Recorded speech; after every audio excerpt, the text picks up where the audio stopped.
आज लाडक्या बहिणींच्या खात्यामध्ये अचानक 1500 रुपये.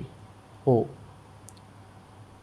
ही सर्वात मोठी आनंदाची अपडेट आहे लाडक्या बहिणींसाठी. हे बघा, लाडकी बहीण योजनेमध्ये रोज काही ना काही निर्णय, महत्त्वाच्या अपडेट समोर येत आहे.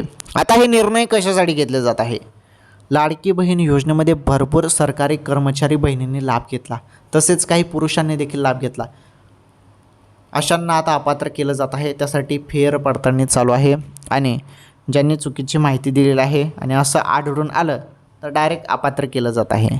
ओके, आता बघा, जे पैसे तुम्हाला मिळाले ते जुलैचे पैसे तुम्हाला मिळालेले आहेत. आता तुमच्या खात्यामध्ये 1500 रुपये हे ऑगस्ट महिन्याचं आता पुढील काही दिवसात लवकरच येणार आहेत, कारण वरून सांगण्यात आलं की पैसे लवकरच जमा होतील. त्यामुळे ऑगस्टचे 1500 रुपये आता तुमच्या खात्यामध्ये येणार आहेत. ओके.